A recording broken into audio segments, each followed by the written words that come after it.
reading online and other people, they would say that you usually purchase or make an offer based on how many doors you think you can make. Mm-hmm. So you usually use a number from 75K to 100K. Uh-huh. And so I didn't know how true that was, but based on that number, I noticed a lot of people were offering only 400K to 350K for that property, whereas I offered 25 over asking. And then I remember somebody, after I purchased it and noticed that I got my plans approved for 15 units, they were offering me much more, because now you can see that there's more potential for more doors. Mm-hmm. And so I just took a gamble, and I just thought that even at the worst case scenario, I could still make it work. Or if not, I gained experience. And then on the next one, I'll make some money. That's So what you're saying is that most people were looking at it and underwriting it almost like as a 4 or 5 unit versus a 15 unit. And basically because they were underwriting it at a 4 or 5 unit, they were bidding less on the property, that when you got the 15 units approved, basically now it was worth a lot more.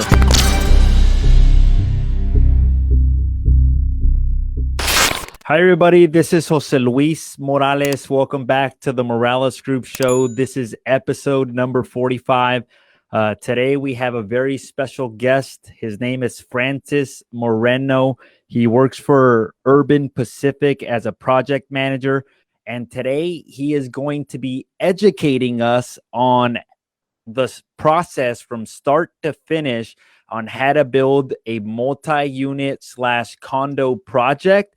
He's going to be telling us overall costs. He's going to be telling us potential returns, roadblocks, lessons, everything that he's learned along the way. So welcome to the show, Francis. How are you? I'm doing great. Thank you for having me.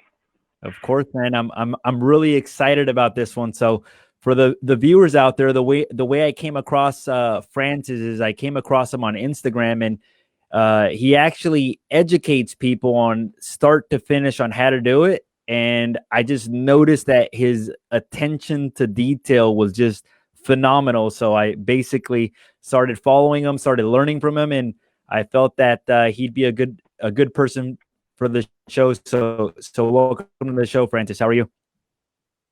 I'm doing great. Thank you, man. Thank you for having me. Like I said. Awesome, brother. So let's get started. So how did you get started in the development of apartments and condo units? I actually got into it, I always say by accident. So this project that I'm working on now in Montebello, I saw it back on Redfin back in 2016, 2015, if I remember correctly. And I looked to purchase it just simply because I had a single house and it was a huge lot. And in purchasing it and talking to the city, I thought about like dabbling into building maybe a single house in the back because it had that much space. And that's how I started. And that's what led me into real estate development, just talking with the city, learning that it takes the same amount of work to get that single house to getting like 15 units, which is what we're working on now. And so just trying, just step by step. So time out, you're telling me that you saw a house that was listed and you just automatically said like, okay, let me go see what it would take to develop this project? When I saw it listed, it seemed like a good price, and I was looking for another place to rent out. So that was my goal, was to rent it out. So that's why when I visited the land property, I saw that it had a huge lot. It was half an acre, and it had a single house. I think the house like maybe 2,500 square feet or something like that. So it was like the lot's huge. So that's why I thought like I could build other units in the back and increase my cash flow. And so that was my original goal. And that's what led me to real estate development, actually. That's awesome. And like, so what should a viewer look for if they're looking to potentially develop? Does it require a certain amount of zoning, or every property that has a half an acre lot available to build, or what should somebody look for? So zoning is very important, because there are some lots still, like even in the city that I'm working in Montebello, that might be half an acre. But sometimes it depends what you want to develop. So we like to develop multifamily, and so we can get that passive rental income. But if you're trying to get like that half an acre and it's surrounded by single family homes, most likely that zoning is going to be it's going to be an R1 So what we typically like to look for is an R3 because that allows you to do like multifamily on there already, you know, by right. So that's kind of one of the simple ways to look for a lot that you can develop. Yeah. So I'll be very clear. That was one of the mistakes that I made very early on in my real estate career, that I would look at a house and I would say, okay, well, this is a house, and I'd compare it to another house, but I never really paid too much attention to the zoning. And looking back at it, in my area, R3 zoning is what you can build as well too. And I look back at it, I probably could have picked up some properties with development potential back in the day when prices were a lot lower. And right now it would have came in handy, but there's something called land value. So like, let's say, so what would you say, or how would you describe land value? Or do you, how would you describe land value? Well, if you ask me what land value is, to me, the way that I see real estate, at least, is that the land itself holds the value, and then you build something on it, and that actually doesn't really retain the value that it has. Like most of the time, people want the land, you know. And so even if I have some plans approved and everything, they don't even care about the plans. They value just specifically the land. So I think on Montebello, I haven't done numbers recently, but at one point I remember that they were valuing just the land at $500,000. Nowadays I don't know what it's valued at, but I remember people offering me money for it, and I'm just like, no, like I want to see this project all the way through. So I wasn't looking to sell. That's awesome. Yeah, I remember I had a listing that I sold, and I was like, why is everybody bidding on it? And I felt like they were overbidding. And then like 2 years later, I found out that an architect told me that they're building a 24-unit apartment complex on there. And I'm like, man, that was before I actually knew the value of the land. It wasn't the structure that they were bidding on. It was the land that had the value and the potential for development that had the value there. So I was pretty shocked, but it was a pretty important lesson for me in my real estate career. So how would somebody finance a piece of land, or do they have to buy it in cash? And then how would somebody finance the project as well too? Normally with land, you actually have to, if you try to finance it, from my understanding, you need a big down payment usually. So the way that I did Montebello, it just happened that I had already a house on there, so I just pulled out a normal mortgage on it. And so then I went through the planning process that way. But typically you need a lot of money up front to be able to get land, because there's not much collateral for the bank or the lender. And then you would just need a construction loan. So I spent a lot of time on Google, and I found a lot of lenders, people willing to lend. But then my biggest hurdle was the fact that I didn't have any in my history. I never built anything, so I had to partner up with other people who had experience and were willing to work with me. And so I had a valuable land, so I was able to find a business partner who worked with me and allowed me to also gain that experience. So on the next one, I'll be able to do it without him. So that's awesome, man. So walk us through your Montebello project, because I think that's a pretty good example of something that you're going through right now. What did you purchase it for? When did you purchase it? And how has the transition been like? What was the first step to go with an architect? What was the next step after that? And kind of walk us through that, if you would, please. So on Montebello, it's been a minute, so I don't remember the exact figures, but I do recall when I saw it, I overbid because I knew I didn't have that much money, and I saw the potential in it. I remember it was, let's say I saw it this morning, I saw it listed on Redfin, and I went and visited the same day because I'm very close. And I saw a lot of people going there, and being in sales, I noticed that a lot of people were, they gave this vibe like they're sharks, and they were offering cash up front. So it made my gut feeling, like it made me trust my gut more, where it's just like other people want it, so this is a good deal. Yeah. So I remember that same day I put in an offer, and I actually offered maybe 15 to 25K over asking price. But the reason for that was because I didn't have cash like everybody else. Yeah. And so that's how I did that part. I forgot the other part of your question. Sorry. You remember what you purchased it for at that time, and how long ago it was? I think I want to say I might have purchased it for like $500,000, 525 maybe. Yeah, that's the figure that I have in my head. I could be wrong, but I believe that's what I purchased it for. Okay. And did you live in the property while you were getting the permits, or did you rent out the property while you were getting the permits, or did you just leave it vacant?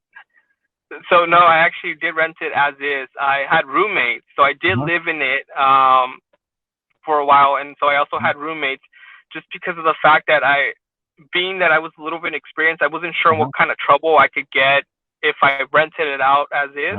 So I instead got roommates, because I'm like, oh, there might be less liability or trouble, and it was easier to find smaller, like different tenants that way.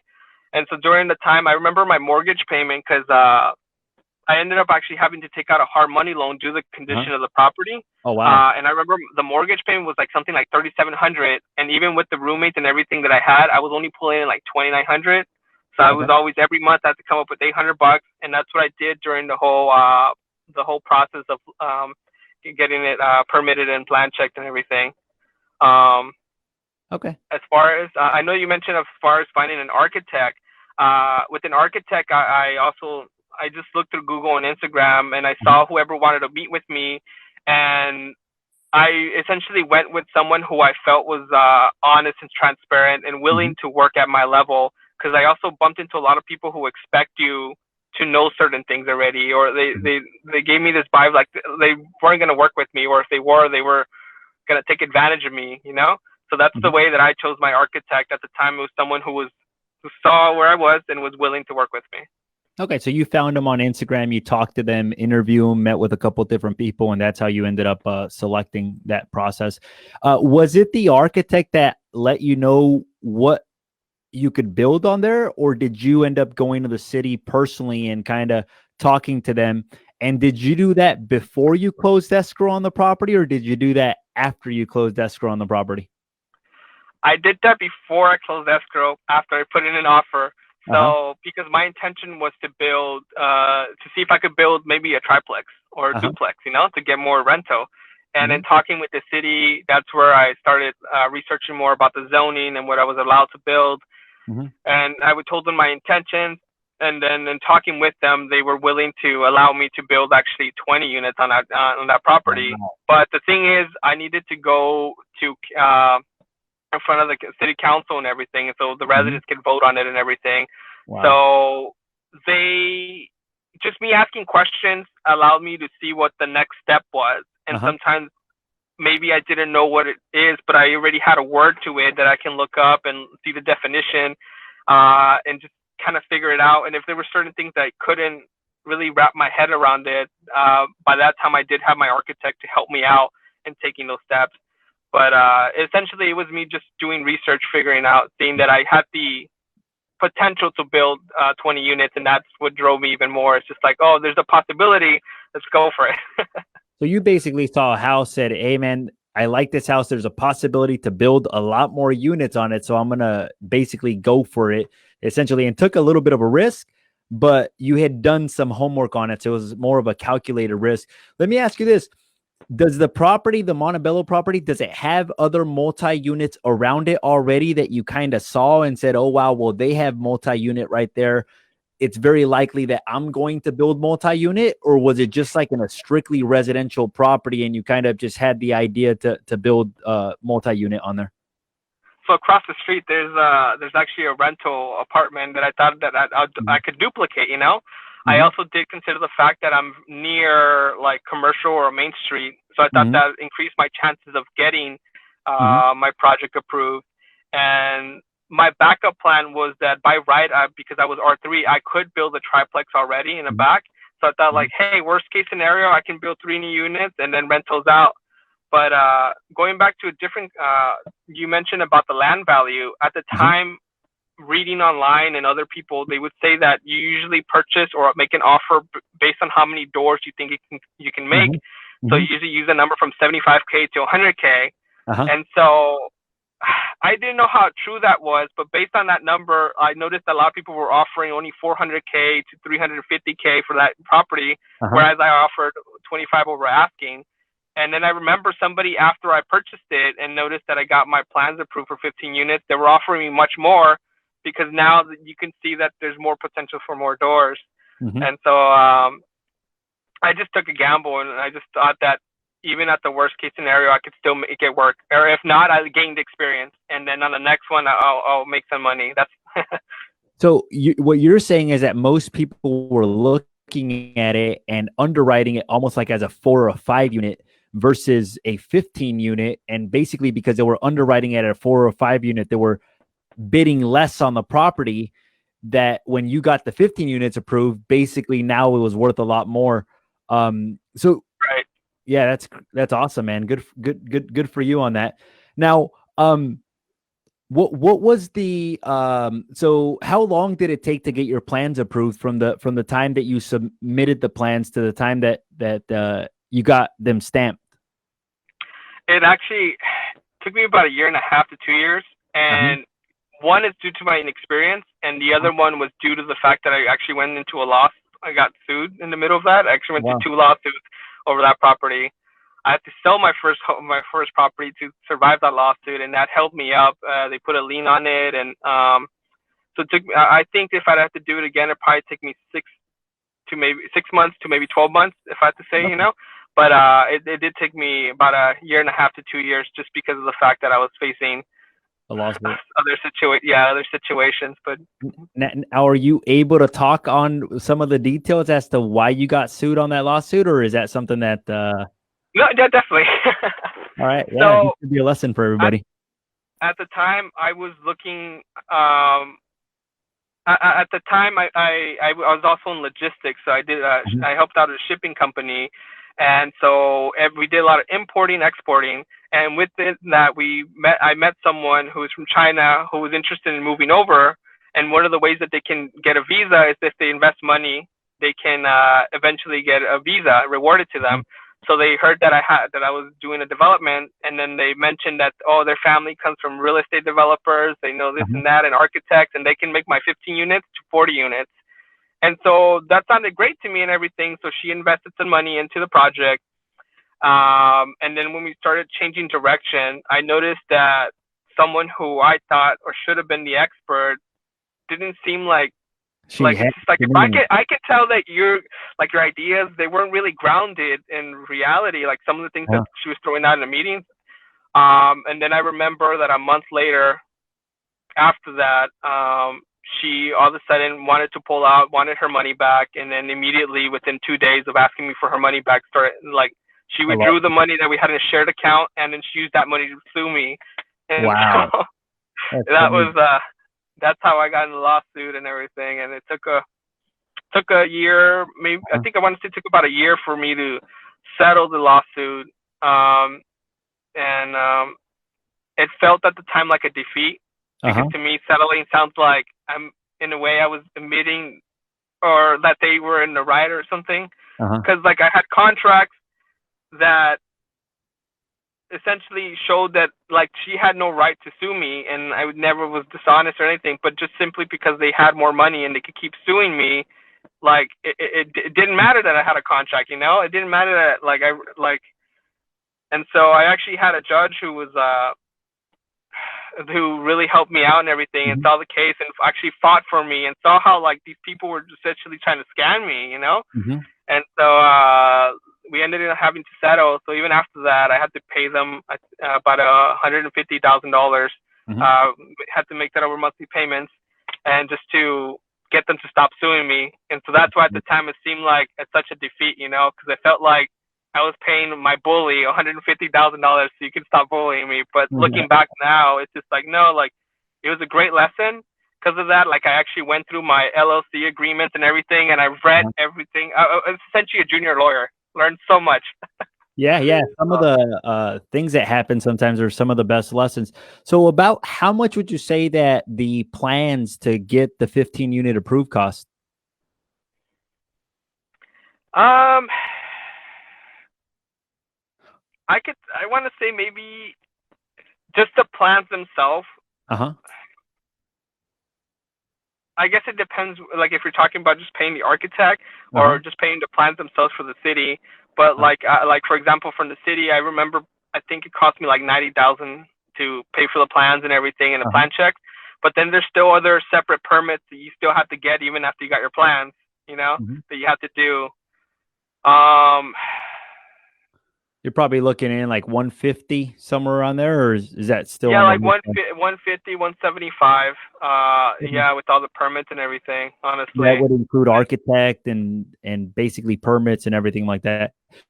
Would you use architect again if you had to start all over again?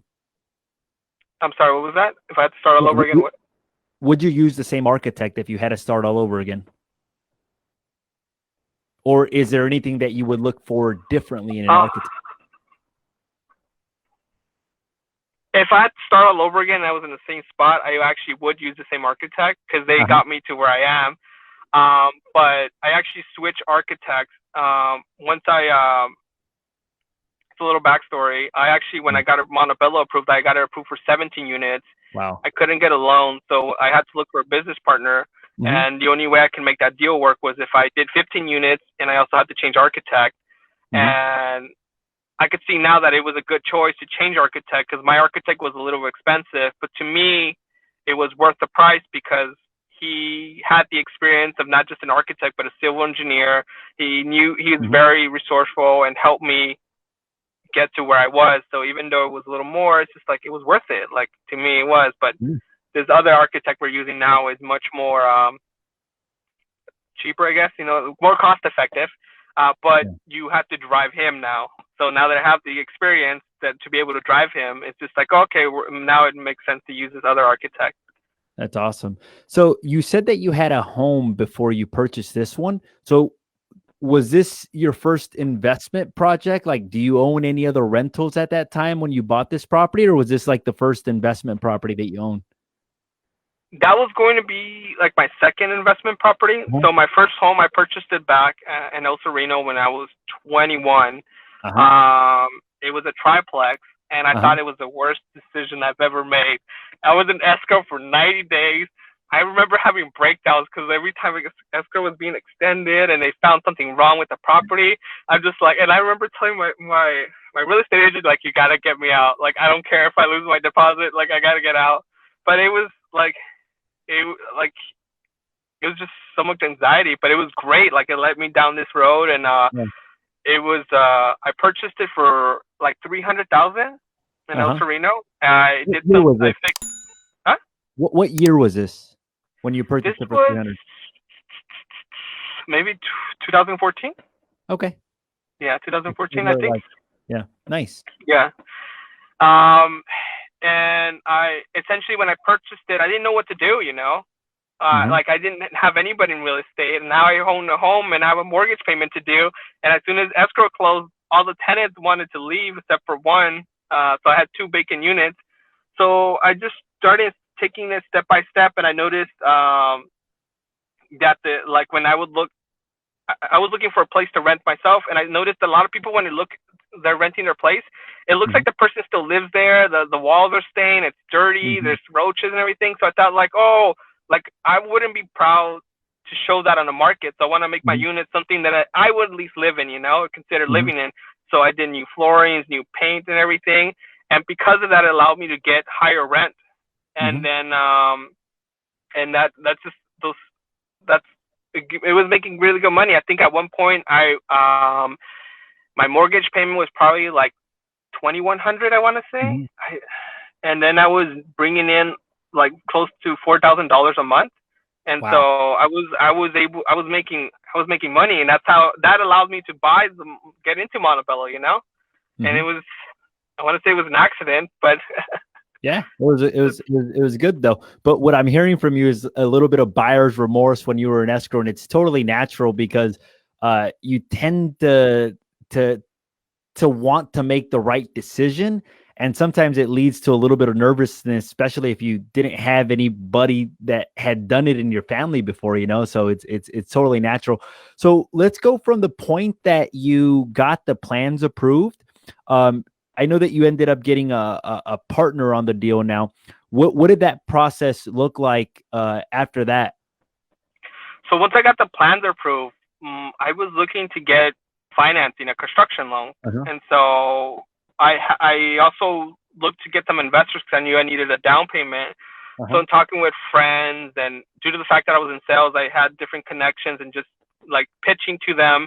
Eventually, I had someone who was willing to let me borrow $200,000 as to invest, and I proposed to him that I would give him at the time I was giving him 12% interest for his money, and I thought that would be enough to be able to get a bank to look at me and give me a construction loan. But due to my inexperience, after several months of trying to get like a loan, I couldn't.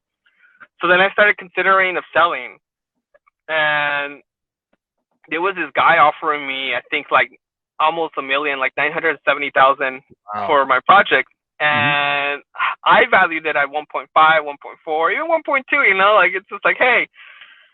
But at the last moment, I met with Scott Choppins, and something that I immediately noticed from him that made me trust him was the fact that he really valued the fact that I had an entitlement.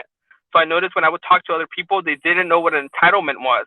So it made me, I'm the newbie, and so it made me feel like I was talking to everybody like, hey, I have an entitlement, but maybe it's not something to brag about. Like maybe it's nothing because nobody that I was talking to even knew what it was or valued it. So then I started feeling dumb that I worked so hard to get this entitlement when the city council took me 2 years and everything, and it's not valued at anything. And then Scott was, when he made an offer to me, he actually took that into account and gave it some value.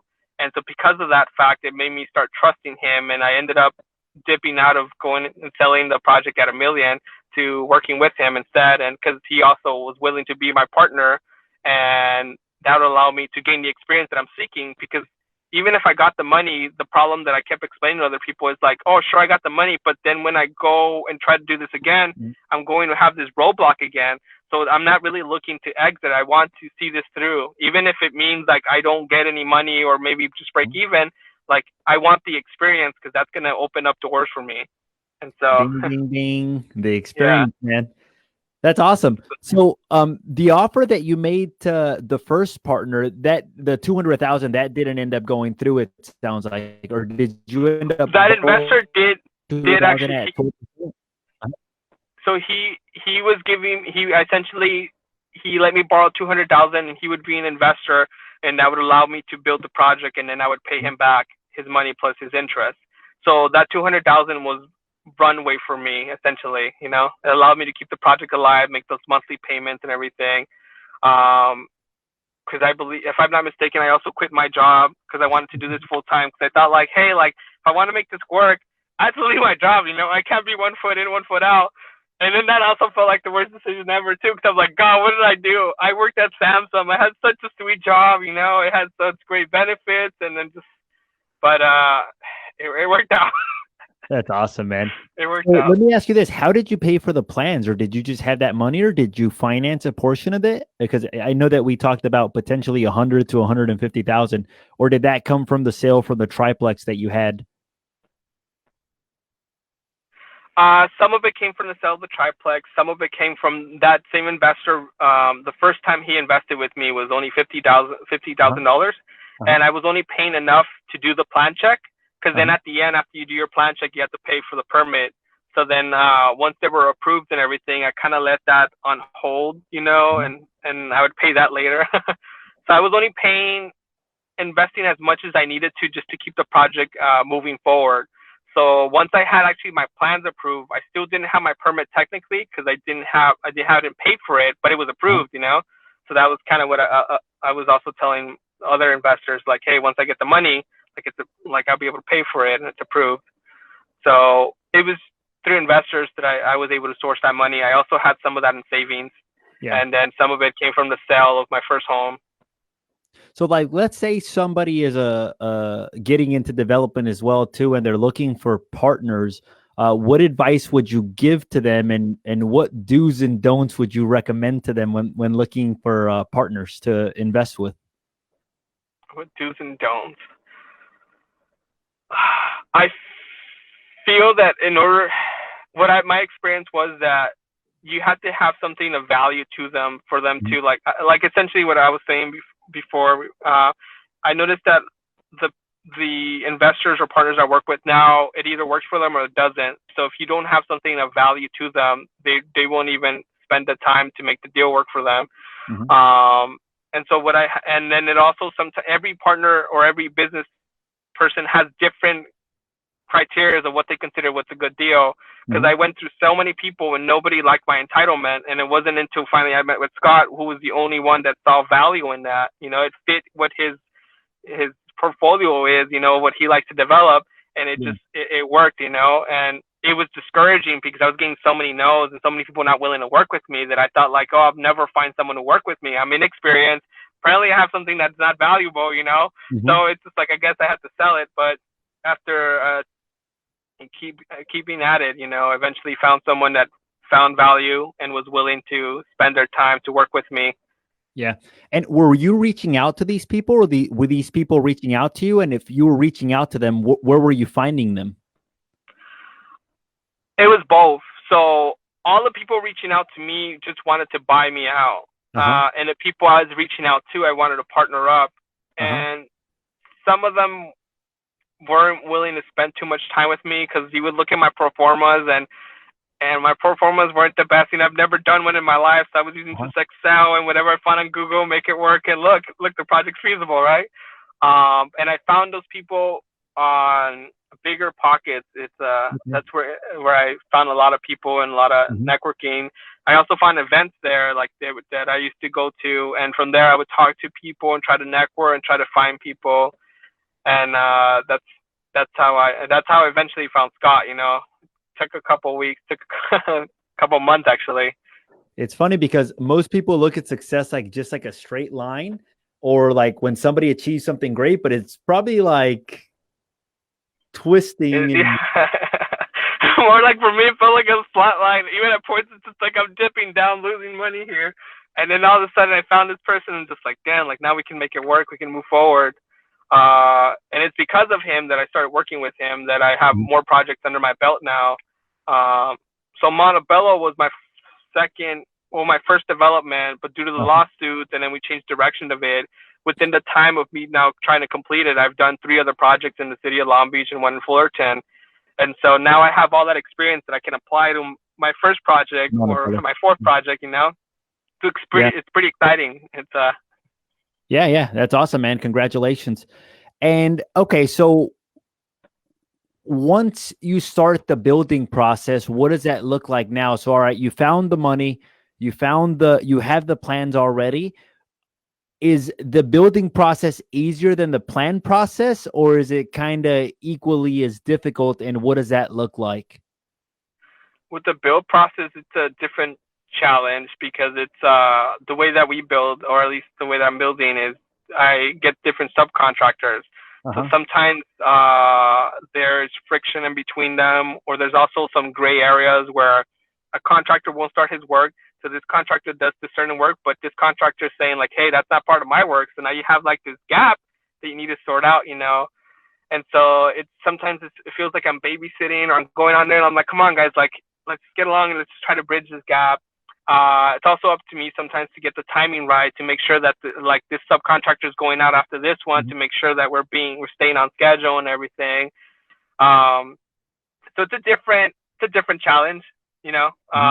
Also, now I have some experience and know what they're supposed to be doing. In the beginning, one of my fears was like, I don't know what to look out for. I don't know if they're doing their job right, you know, like they could be lying to me and I wouldn't know.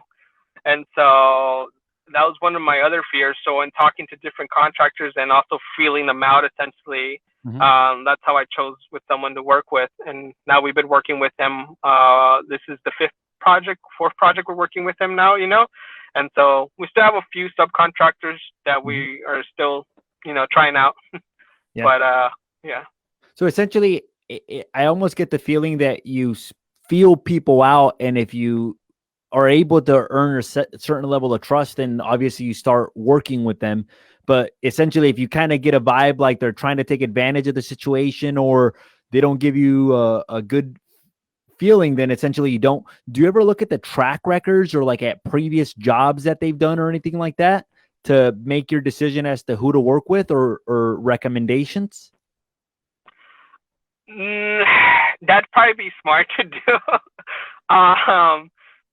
Usually, I did not, but I know that going forward, it's something that I do that we do now. You know, I actually asked those questions, but at the time I didn't know what to even ask. So I was just going based on just talking with them, building rapport, and seeing essentially what kind of vibe I'm getting from them. That's how I started, you know, because I honestly didn't have the background to even make that judgment call. Even if they showed me like a resume, like I wouldn't be able to have the knowledge to even ask the right questions or break it down. Like they could be like, hey, I built this house, and I couldn't even verify whether or not they did or not, you know. I'd just be like, all right, I guess you did, you know. So it was mostly just going with my gut feeling and feeling people out. Building rapport is always what's made me successful in my previous jobs, and so something that I rely on now, you know, just talking with them. And So what was your partner's role in the development on the Montebello property? He essentially, he helped me get the money, you know, because I couldn't get a loan. And so he already had capital. He also had already networks of subcontractors, whereas I was struggling to like even get one or two. He already had a list of contractors he's been working with. Off the top of my head, I think he's been in real estate for over 35 years. I believe he's like third generation real estate developer as well, you know. Wow. Something that surprised me as well when I started working with him in the city of Long Beach, that people knew who he was. Like I would go to the city and they're like, oh, Scott Choppins. And to me, it's just really weird that they knew who he was, because to me, he's just like some random guy, you know. But it's just like, oh, his name carries something. And then it wasn't until one of the city guys mentioned it that I guess his parents or grandparents did a lot of development in the city of Long Beach, and that's why, at least in the city of Long Beach, they know who he is. Well, it's funny because something similar happened to me. I have a project in Oxnard, California that I'm working on, and we took over a project that was already being started by somebody else, already had its own architect and everything like that. And we met with the city, and it was the same thing. The city knew the architect, and basically the city told me plain and simple, hey, look, if you want to get your plans approved, this is the guy to get them done. He knows how we like things done. He knows how to submit. He gets the corrections in fast. And if you work with other people, that might not be the same case. So one of the things is that having somebody like you, the Scott person, and this guy, this architect, can also carry a lot of weight, not only because they've already got some of those relationships, and sometimes they're able to push things faster. What is really amazing to me, bro, is that you basically took a bite of a dinosaur, man. You had never done a 15-unit project, a 20-unit project, nothing like that, but you just jumped all into it, you know? And most people, I don't think would jump into a project that big on their second or third deal, man. So congratulations to you on that. That's pretty big. Now, let me ask you this. So from the point that you started building, like, what's the first step? Like demoing the house, the existing house, or do you keep the existing house? I'm kidding. And what does that look like after that? Like, do you lay the foundation, plumbing, electrical? What does that look like after that? So actually, if you look at my Instagram, it details the whole process. But yes, the first thing, actually, even before you do demo, you actually have to start disconnecting utilities and stuff like gas, because before demo, electricity. You also want to submit for temporary power, because how else is the demolition crew and everybody going to hook up to power? You need to hook up to temporary power. So even before you start, there's processes already that you need to be working on. You demo the place, then you do final grading and everything. If there's compaction that's needed, you dig the dirt and recompact it and everything. And then from there, you pour foundation, start framing it up, and then you do your MEPs, which are mechanical, electrical, plumbing. Yeah, that's gets you pretty far along right there already. That's awesome. You said earlier in the podcast, and I forgot to ask you, you said that other people looked at entitlement and they didn't really give it any value, but this guy looked at the entitlement and actually gave it some value. For those people that don't know what an entitlement is, what is that? So the entitlement is what gives me my right to build the 17 units, which now we're doing 15, but 17 units. So my zoning only allows me to build, if I remember correctly, like 3 or 4 units by right. But I can go up to the city and then talk to the council and put it up for vote. And then they can grant me an entitlement to allow me to build 15 units. And so that's what I noticed a lot of people didn't know or gave value to that. Like sometimes they would just look at simply the zoning, like, oh, it's R3 and everything. But it's essentially like that entitlement allows me to build 17 units. So even though you already had that entitlement, some people didn't really look at that as a plus, or maybe they didn't know what it was at that time. So, okay, cool. And then, so you do the framing. How far along are you in the process now? Like, are you pretty close to completion on it, or? Yeah, so right now, actually, we are doing something called an infiltration trench, or our LIDs, low impact development. So essentially is how we manage the rainwater that falls on our property. We have to retain it on site. And once we do that, so it's a big hole underground, by the way, we can put our driveway above this big hole. And then we're waiting for Edison also to connect their permanent power. So we're hoping in about 4 weeks they'll be able to hopefully connect power to our building, and then we'll be ready to go because the units are finished. We got half our driveway out there already poured. Yeah, we're at the end, the tail end of this already. Yeah. Before the call, you mentioned to me that there was a couple delays in the process, in the building process. Do you mind going over some of the lessons that you've learned to where you're at now? Edison's really important here in LA or California, wherever you have Edison. Stay on top of Edison. I've learned so much through the different projects, and every time I've had a different issue with a public utility, like SoCal Gas or Edison. And if I would have had more experience, maybe I would have been more persistent, or maybe be able to see it coming. But on Montebello specifically, COVID hit and it delayed us a lot with our plan check. They were short staffed, so that delayed even more on our plan check for our electrical plans. And so at one point we knew that Edison all of a sudden no longer wanted to do something called an overhang, which is run their power lines over the air. They wanted to do it underground. So we had to pause the project because we couldn't pour the driveway or do any other work until we did that. But because they hadn't approved our plan, we didn't even know what it would look like. So because of that fact, we faced about a 2-3 month delay in getting that approved and executing that trench for them and everything, and putting that all out there.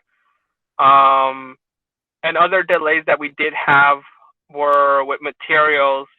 Normally in our other projects, we didn't have any issues with materials, but it's just due to COVID. We at one point did stock up on materials, but then noticed that they didn't sell out. So then we stopped stocking up on them. We were just going on with it. And then all of a sudden some materials weren't available till 2-4 weeks later. And so the same thing happened with some of our main panels and some of the stuff that were related to Edison. They weren't available in stock, so we have to wait a couple of weeks for them to show up, So in hindsight, maybe we should have had some of those things already in inventory just to save some time. But now we have another project that we'll be starting in Long Beach. And over there, I started utilities very early on, even before I had my plans approved. And so there, it was funny because I actually had my Edison plans and my water plans already approved before I even had my final plans approved in that building. So I'm already applying to Tokyo Future because it's just those government, there's not much you can do, it's just going to take as long as it's going to take. And there's nothing that you can't go to somebody else for electricity. You need power, right? So just got to work with their process. Let me ask you, those plans, the Edison plans and some of the government plans, they don't come with the plans that you originally submit to the city. Is that something separate? And it sounds like this time you're basically taking the bull by the horns and getting those done first before basically almost even starting the project, just so that there's not a 2 to 3 month delay halfway through the project. So that's correct. So even though you get certain plans approved to the city, Edison and the water company, even the sewer company, they could be like, nah, we're just going to do this. Like you were going to do the sewer line over here, and it's going to go over here. So and it seems like it flies and the city just goes with it, like, so originally in Montebello, we had our electrical plans approved that we were going to do overhang. And at the time, the planner that we were working with, like, wasn't giving me too much feedback. We weren't in plan check, but we weren't really. And so it wasn't until we had a different planner and he started telling us, like, hey, you can't even do these overhangs. Like, even though the city approved this, it has to be underground, And so those government figures can essentially, they can change. Your main panel was on this wall, it's going to go on that wall now. So it's probably better to start communicating with them early in the process. That way you know whether or not you can actually do it. How long has it been from the time that you broke ground to now to almost completion? And how much do you expect that you would have to complete the project? So we broke ground like January 2019. So it's been a year. And so I'm hoping that in 4 weeks we can complete the Montebello one. Originally we were estimating that it would take us until like April to complete. So we're ahead, and we would have been further ahead if I didn't have that 3 months delay, But so you probably could have done it in about a year almost. If you didn't have that 3 month delay, you would have basically completed the project in about a year. That's correct. We would have completed it in about a year. That's awesome, man. Good for you. What is the exit strategy with that? Is it an apartment or is it a condo complex? What is it? So Montebello is actually the only one that's a condo, and it's due to the city of Montebello wanting it to be a condo project. Most of the time we just go for townhomes, which is just another. To me, it's just like another word for apartments. It's like, what's a townhome? Sometimes even what's a condo? Like, there's the same thing, but it's a condo. And our exit strategy there is essentially we just hold it for, our plan is to hold it for 10 years and to just collect that passive income. And then in 10 years, we'll, renegotiate or discuss what we're going to do. We either sell it most likely, and that's essentially what happens with the other projects that we have built. We just keep them. Basically. Okay. So the exit strategy is to hold on to it, rent it for cash flow. And then after 10 years, either you can sell them individually or basically maybe sell it to one large person. And that's probably the main difference from a townhome and condo to an apartment complex, right? That a condo, townhome, you can sell it individually. And the apartment complex, generally, you sell it basically as a whole versus individually. Yeah, that's correct. So even if in Montebello we were to sell it, our goal would still be to sell it as a whole, just because it's less transactions to deal with. And I noticed, like I said, most of my business partners, they just as easy as possible. Yeah. And let me ask you this: what would you say, like, the entire project cost to build from the 15 units? I'm gonna say like 4 million. Like, if I remember the number correctly, yeah. There's a lot of different things that go in there, and it's surprising. Yeah, maybe about 4. If I had to throw a number out there, it'd be about 4 million. So let's say 4 million divided by 15 units. You're looking at about 266 per unit, approximately. Right. Approximately. And then what's the average square foot per unit? I don't recall off the top of my head right now. I want to say it's like 24, 25. Well, that's pretty big. Square foot, yeah. So there are 5 bedrooms, 4 baths, 3 stories, 2-car garage. They're pretty big units. Wow. Yeah. So 2,400 square feet. Yeah. So what would you say that the average price per square foot to build right now would be, approximately? Well, because of new lumber prices, it's a problem that I'm not even sure where we're at, And that's the other thing that we're discussing is now we're required to do solar. Before, you just have to be solar ready, But now, like in Long Beach, you're required to have solar panels actually, and actually have car hookups. So there's these new added costs that we're still discussing whether or not that price, whatever that figure comes out to be, is feasible. So at this time, we're still getting bids in just to see what it is, and if anything, we can always exit out of this, But our plan is hopefully to be able to build it. I want to say, I remember back when I started Montebello the first time I was on my own, I was trying to get like 125 per square foot, if I remember correctly, was the figure that I was trying to aim at or try to get at. But I'm not sure what the figure is that we're working with right now, or what it comes out to, Yeah. Okay. Yeah. I mean, I've been hearing like a lot higher. I've been hearing like 250 price per square foot or something like that, but you probably get a lot lower prices considering the amount of volume that you do.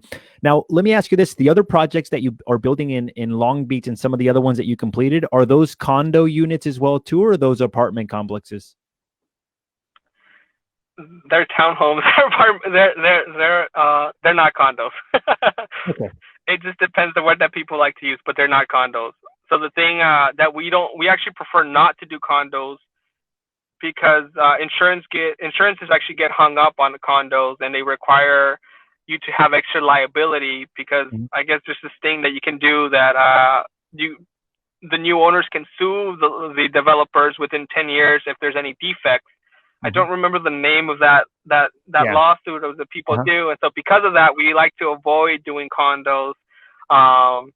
Because the insurance now, is the insurance the same even if you're going to keep it like as a rental? Like for you guys that you're keeping it as a rental and not selling it, they don't care. It's like it says condo on. They don't care. Like I tried going down this path. Trust me, I've tried talking to the city, and the cities, to them, it's just like condo, townhome, apartment. It's just, but the insurance actually do care. If it says condo on there, they definitely do care, and they don't care that you're gonna keep it.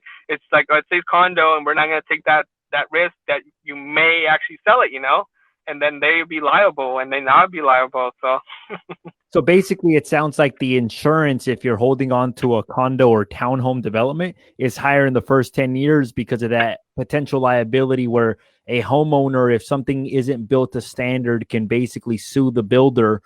And after that, does it go down after the 10 years, I would imagine? After that 10-year window?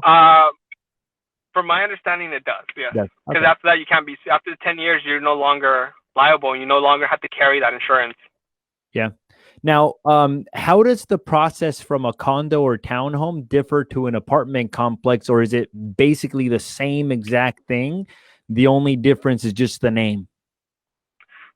So as far as building it's exactly the same, if you ask me. The only thing that changes is paperwork in the back end. So something, for example, that we have to do is a subdivision map and a final map. So essentially that describes the airspace of the condo.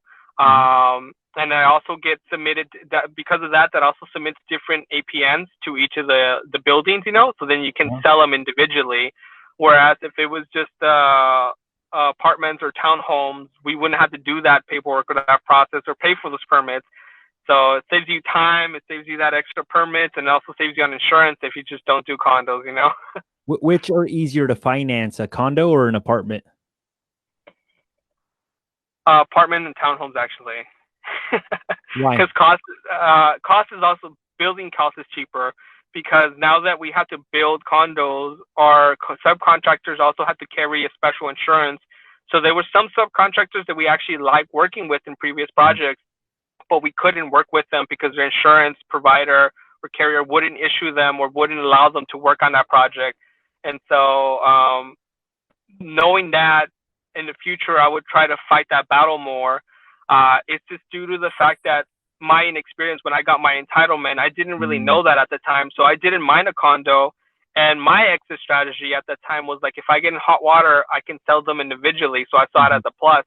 But now my investors kind of saw it as a negative, But it's just like, hey, at the time, that was my exit strategy. If I needed to, I had 17 of them and I could sell one or two, build them in phases. I would figure it out. But so that's where I didn't mind at the time. wish I could change that now. You could build it one by one at the time, which is awesome, man. Good for you. Okay, cool. Anything else that you think that we should add? Not that I can think of, man. I appreciate, like, I know we talked for such a long time. I'm looking at the time and I'm just like, wow. Yeah, it went by pretty fast, right? The last thing I wanted to ask you is, have you seen any like newer developers make some mistakes? Like, meaning, like, this is a mistake that I sometimes see. I see people thinking that you can build a certain something on a piece of land just because it's a big piece of land. And then for whatever reason, it's not zoned the right, or they don't have water, or the city doesn't want anything built there, and the city doesn't allow them to build. Have you seen anything like that in your space at all? Most of the time when I talk to someone who's a new developer, I notice that they haven't done enough research, or they're not considering certain facts, because sometimes they run numbers with me and they want me to go in a deal with them, but it's just I had to bring up, like, oh, you haven't considered this, or like, do you even know about sewers, or like sometimes connecting the water, like there's all these other costs that you're not considering, and that can kill your project. And then usually the thing I also tell them about is check the zoning on there, and even if it has a similar zoning from one city to another, it can change. So my experience was in the city of Maywood, there was a piece of land that I wanted, but we couldn't build on it because that's something weird where for each bedroom you needed a enclosed garage space. So if you were to do a 3 or even a 5-bedroom house, you would need 5 enclosed parking spaces, which makes the deal really, like, garage spaces don't really give you money, they don't make good ROI. Yeah. So I remember we didn't purchase that, and we didn't go in on that deal because it's just like, it was that R3 in that city require you to have garage spaces per bedroom. So how much due diligence do you typically ask for when analyzing a deal? Meaning, how much time for inspections to go to the city and kind of do that type of homework?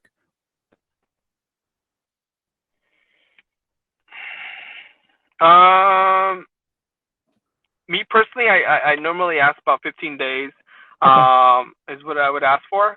Yeah.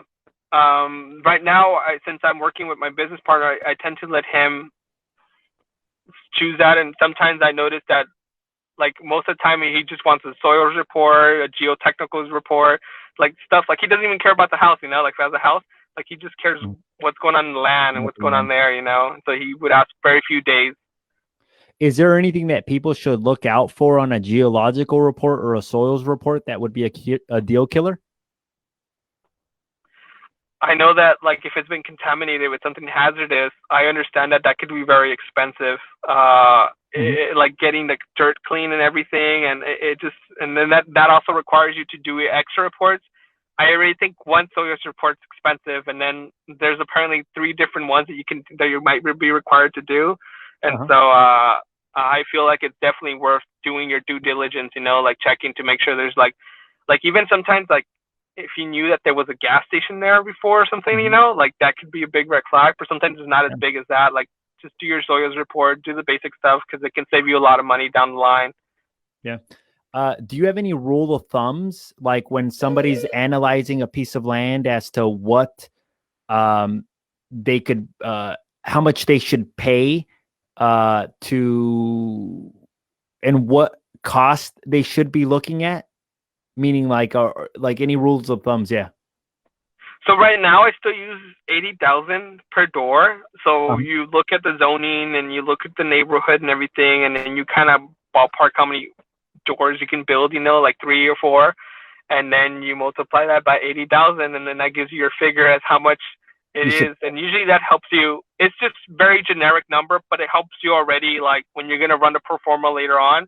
If you kept around that number, it helps you work out the numbers, build costs and everything, and making the deal work. So, like, let's say that you can build 15 units at $80,000 a door. So 15 units times 80,000 comes out to about 1.2 million roughly. So that would be roughly what you could pay. And is that without entitlement or after entitlement? That's with entitlement.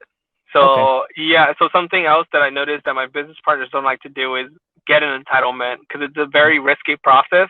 And the city could say no to your entitlement. It's like, no, we're not going to give it to you. And then what do? You invested all this money and time, and you didn't get it. So I noticed that a lot of people like to have the project already by right or with the entitlement already. They don't like to go through that process.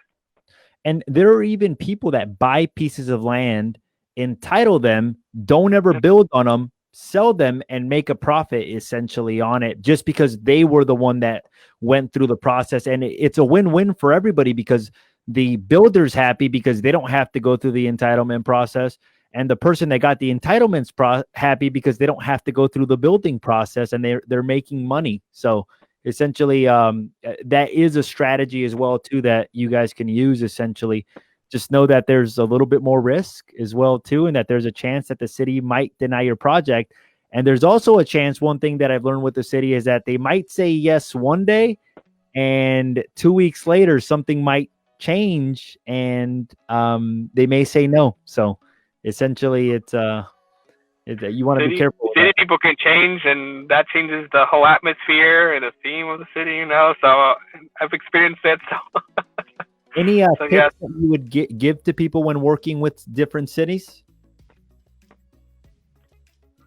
The only tip is just honestly just talking to them. Honestly, they're human and they're willing to work with you. My experience has been that anything but LA has been great. I remember when I went to LA, the building, it felt like you went to the DMV, but it had 3 stories, you know, and all of them, it felt very like they expected you to know already. And my questions seemed dumb, but it's just like, I don't know what I'm doing, you know, and they also weren't willing to help me. So when I went to Montebello or Long Beach or in Fullerton, they're more helpful, and they were willing to meet me where I'm at. And so I feel that if it's your first time, I would definitely try anywhere but LA. Yeah, awesome, man. Well, I wanted to say thank you for coming on the show. If people wanted to find you, what would be the best way to do so? It'd be to Instagram, and if I remember correctly, it's at Francis Develops, and in between Francis Develops, there's an underscore. If I remember correctly. Yeah, I'm pretty confident. And if we'll have his information down below as well too, once we produce the video. So thank you again for coming on the show. I enjoyed the interview. I learned a bunch as well too. So one of the reasons why I do these interviews is, 1, to educate people, and 2, because I learned a bunch as well too. I learned like little tips and tricks as well too that make my job a lot more efficient. So thanks for coming on the show, man. I look forward to staying in touch with you. And who knows, maybe one day we'll do a project together. Hopefully, man. Thank you. I appreciate you for having me on. Sounds good, man.